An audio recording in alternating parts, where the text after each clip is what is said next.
Welcome back to another edition of the Here We Go podcast. I am Trent King, and I am going to talk to you a little bit today about this matchup coming just tomorrow. We're down to 1 day away. The super wild card with the Baltimore Ravens. So first, I'm going to start by letting you all know that Colin, Lowry, and I are all going to be on a live at 1 p.m. Eastern Time on Saturday. We're going to be breaking down this game, and we're going to be talking about, obviously, our predictions, some scores, keys to the game, all that good stuff. So make sure you check that out tomorrow.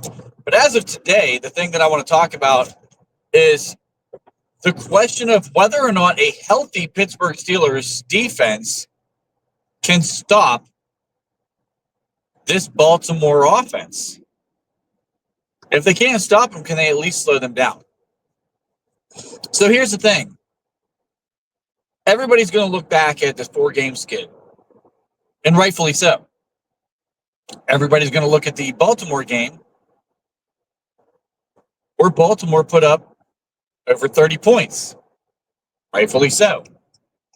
They're going to talk about Derrick Henry running for over 160 yards, and rightfully so.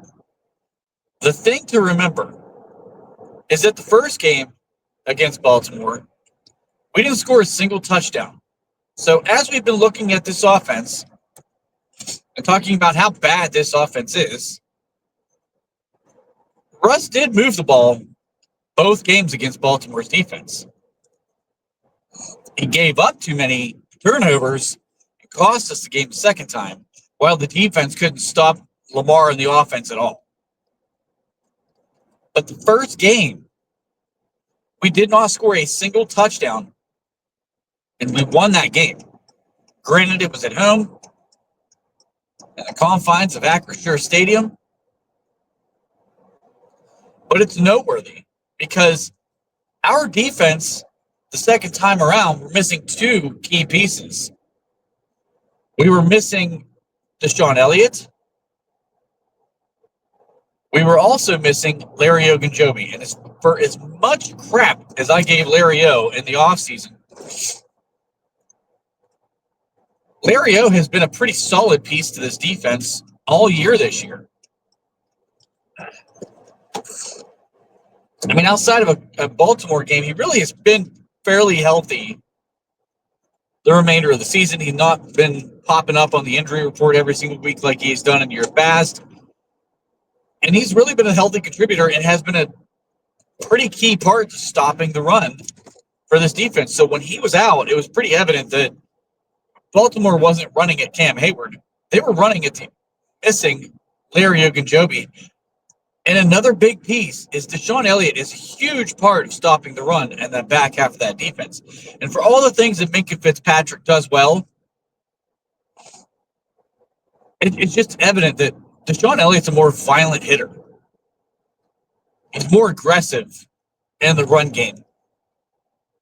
And I think that matters. We've seen him fly into the backfield, make tackles, or, make guys stop their momentum and let other guys come to rally around and gang tackle and things like that. I mean, he's a big part of this offense.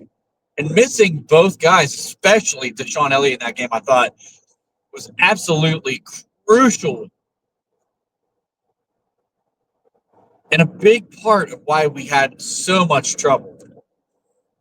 We saw a ton of communication issues on the back end. DeMonte KZ was out of position a couple of times. I felt like he's definitely not the guy Minkah Fitzpatrick is. He's a capable backup, but it's a pretty significant drop off when you go from a guy like Minkah Fitzpatrick and his speed to DeMonte KZ and his complete lack of speed. It changes a lot. So I start to question whether or not we should expect to see Baltimore's offense have the same level of success, because not only do we have both of those guys back for this super wild card game, but we also are getting Dante Jackson back. Now, I've made my thoughts clear. that I actually think Corey Trice is the better player and the guy that I think should be starting in this game. I thought he should have been starting earlier in the year anyway.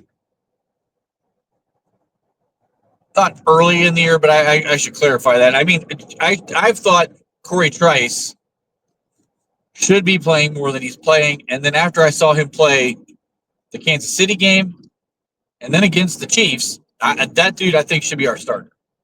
I thought he played very well in both games. I know everybody's going to look at the stat sheet and say, oh, whoa, he gave up 93 yards to Jamar Chase. Yeah, everybody gives up 93 yards to Jamar Chase. Get off of it. The dude had the most receiving yards, most receptions, and most touchdowns in the NFL this year.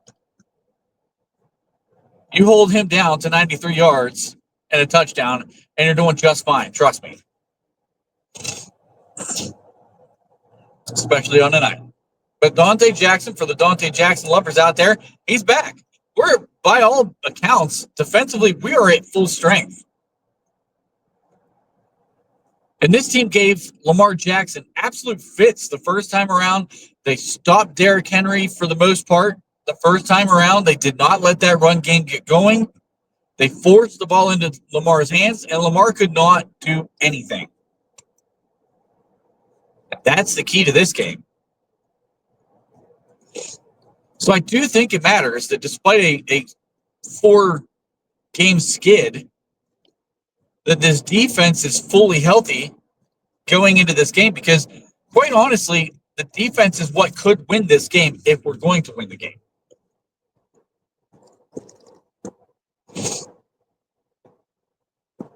Deshaun Elliott means the world to Minkah Fitzpatrick, in my opinion. Everybody has talked about Minkah underperforming in relation to his contract all season. He's not getting the splash plays.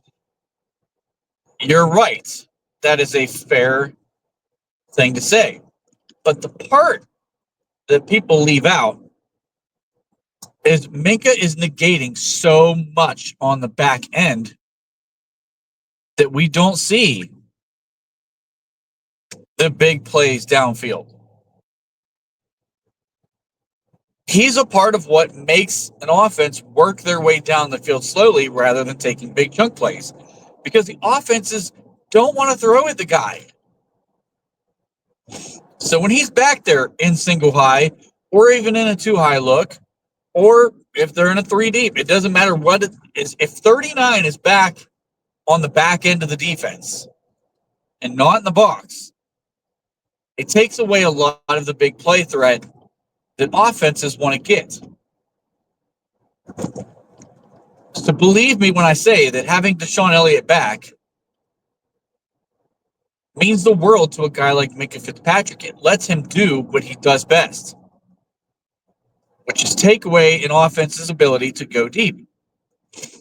And even when they believe in their guys, part of their game plan is still going to be to find 39 before every snap, know where his assignment is, and stay the hell away from him. Because no one in the NFL cares about Minkah's stat sheet. They know what type of player he is. They know the threat he poses, and they don't want to take that chance. They would much rather find a guy like Dante Jackson one-on-one, or even Joey Porter.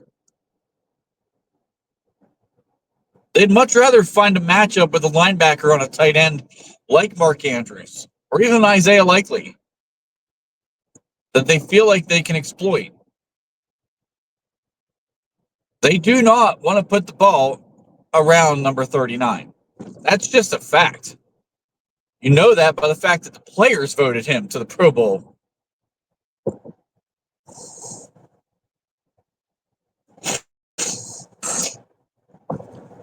The players still believe in Minkah Fitzpatrick, even if the fan base in Pittsburgh doesn't. And I'll be honest, I don't think he's lived up to his contract either. I think there's other guys that you could pay less money to that are doing similar things to what he's doing right now. But the fact that so many players believe that you got to stay away from that guy, it's very telling. And it's something that I feel like is definitely noteworthy when we look at evaluating his play. And we also look at evaluating the defense as a whole. If the corners hold up, if we pressure receivers, even just a little bit, just throw the timing off and give our two edge rushers a chance, this defense can be as good as anybody in the NFL. And the one thing that will work in our favor is that Lamar typically is a quarterback who's not afraid to hold on to the ball because of his athletic ability. And that works for him almost every single game and every year of his career. He's too fast, he's too agile, and he finds ways to work his way out of pressure. The problem is Pittsburgh just had the blueprint for how to contain him and get to him. What has killed us in this 4-game stretch is just that we consistently see teams moving to a quick game, and they try to go a lot of no-huddle, hurry-up offense, and that works when you're moving football. But if Lamar's holding the ball and we stop the run and we get a few sacks, you can put a lot of pressure on Lamar and create turnovers. We have the pieces on defense to do exactly that.